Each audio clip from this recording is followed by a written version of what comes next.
Yo, what's up you guys? Welcome back to another video. Today we're gonna go through the FOMC meeting minutes, interest rate decision, and look at the market from a technical perspective. Now, yesterday was a very busy day here in South Africa, although the Feds released the statements and the releases and the economic projections all the way in the US. South Africa were busy trading the FOMC meeting minutes. The Feds kept the interest rate stable at 5.5%.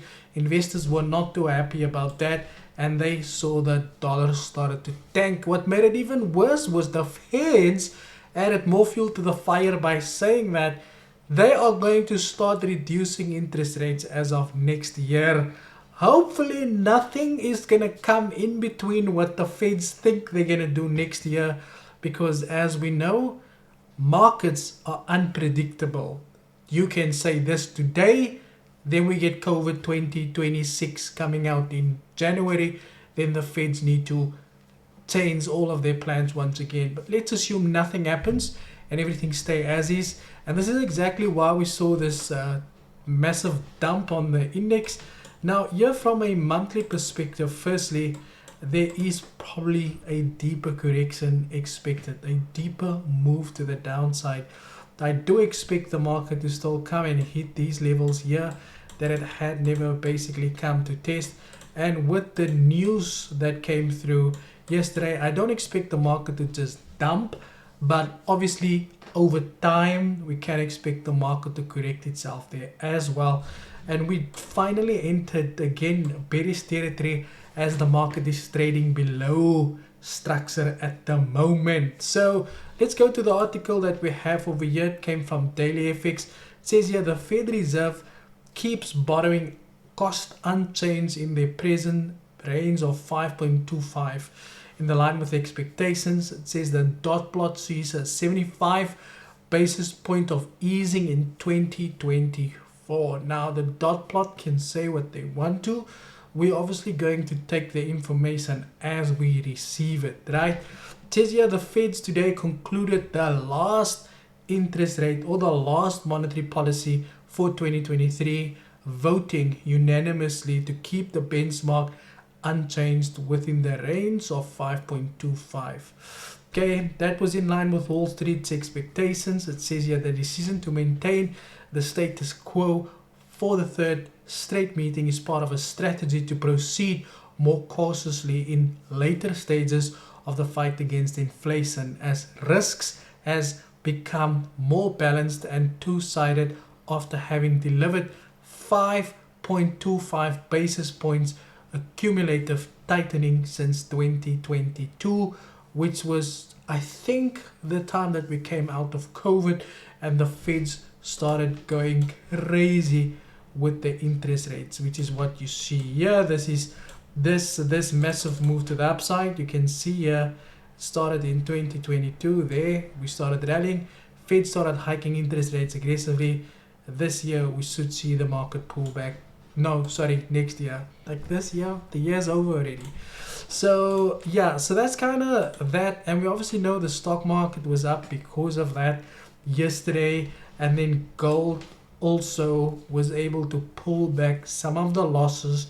As you can see here, gold firms as Fed rate cuts forecast hurts the dollar as well. So not too much to read about that. We now know that long term we can expect a bearish dollar, and obviously the stock market is going to continue to increase in value. We now know that the Dow Jones has reached an all-time high. The Nasdaq on the other side has just reached previous resistance that was formed back in COVID, just before COVID fell, and the S&P 500 is yet to get to that level as well. Gold had seen this high over there. We know when the market opened with a gap, but gold retreated back into this range that it had struggled to break out of. But we know for certain now that gold, we can see gold continue higher. But let's go and start with the dollar index. Now the dollar fell this morning, opening with a gap as investors dissected the information that had taken place. Now at the moment, again, we all need to understand one thing, and that is the market does move in waves. We have an impulse, we can expect a correction. At the moment, what we have here also is that we have a market that is currently sitting at support. Now we have this impulse, soft and impulse. You normally expect a correction, and if you take the Fibonacci from the high to the low, we can see that we could potentially get a 0.50% pullback even to the 0.382. That would be enough for the market to come in, fill in that gap, but it will also be testing this previous level of resistance, support, that is now going to act as a level of resistance as well. And then we've got gold over here. Now we can see gold is currently at this level of resistance that we have over here.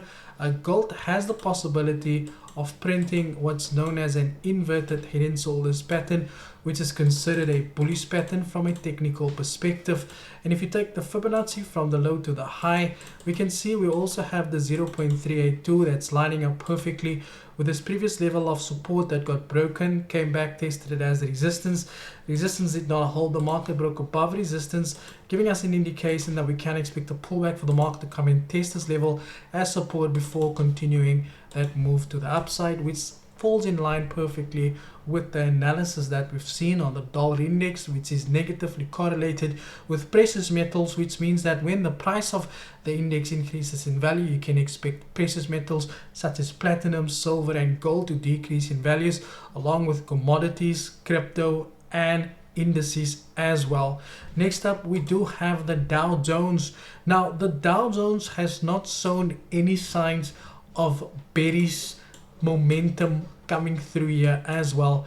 The market has been bullish since it was announced that a stock market crash is coming, and I do still see the market pull back, but for now we need to see some sort of rejection on this market.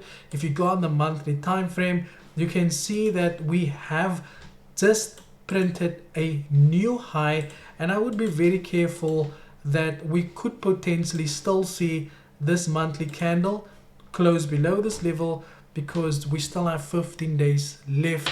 Now I'm gonna say this again, I know I've said it before, but again, this could potentially just be a fake out from a monthly perspective, and we could still see this market close below this level. Now from a daily perspective, on the weekly time frame, again we can see the market had broken above resistance, but today is Thursday, and it would be very nice to see this daily candle still close, this weekly candle still close, to come back and test this previous level of resistance that is now acting as a level of support from a weekly perspective. Now on the daily time frame, this is basically the consolidation and breakout that we were expecting the market to break out from. Now we can expect this market to pull back to this level based off where it is now. I would highly suggest that you do monitor the price action on lower time frames to make sure that the market is in bearish territory also before you enter on this pullback. The Nasdaq on the other side, same type of price action. The market has just reached the resistance. Now I can see a potential pullback, because if we do go left, you can see that we have just hit strong resistance, which the market came back to test for the fourth time. And then we've got the S&P 500, which still has a way to go to the upside, and we can see here that it is about to be faced with market structure that is lining up at that level. We've also broken above a very important structure, and I do expect the market to continue slightly higher and then pull back. All of this needs to be traded very cautiously and make sure that you apply the rules of the strategy that you use. And that is it from my side. Thank you for your time, and as always, cheers for ears, and enjoy the long weekend if you're from South Africa, even if you supported the All Blacks as well. Cheers guys.